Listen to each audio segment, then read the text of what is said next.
Het gaat net alleen nog om letters op een boert. Het gaat over emotie. Geen Ooster-Nijkerk meer, maar Jester-Nijtjerk. Langomlet is het Savier. 22 dorpen hebben van Joet A officieel een Frieske namme. De gemeente besluit oral ierlien alle plakken in de gemeente Noord-East-Friesland een Frieske namme te jan. Met een projectgroep hebben ze het werken om dit besluit te realiseren. Dit is nevens wethouder super wichtig om je als gebied goed tel te zetten. Het is een unique selling point, zei ze, waar je een sterk merk. Lid zien waar het best.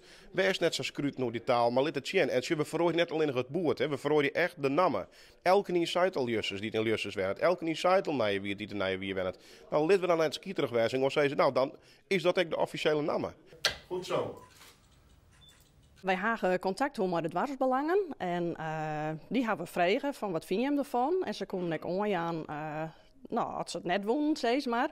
En een paar dwarpen die hadden het onjoen, maar het grootste deel wie positief. Maar er binnen echt dwarpen die het liever de Nederlandse namen aanhouden. Wat we bezocht hadden doen is de gebiedseigen taal, waarom komen te litten op de beboording, maar ook in de basisadministratie. Dat is natuurlijk het wichtigste, hè, was het echt verslijst. Nu hebben we natuurlijk ook bepaalde gebieden in onze gemeente, bijvoorbeeld die Eersthoek of vlak in Grijsland, waar oren invloeden ook heel wichtig binnen. Dus we misschien ook gewoon Kolmenpomp site en Muntjeziel site. Dus ja, moet je dat dan verfriskingen altijd nooit zo west? Dat is even de discussie die we voert hebben. We hebben meisje al in alles wie je het voor zijn. Nee, dan lid we dat zoals het is. Het staat zijn waard van de miljoen in het gemeentehuis in Kolm.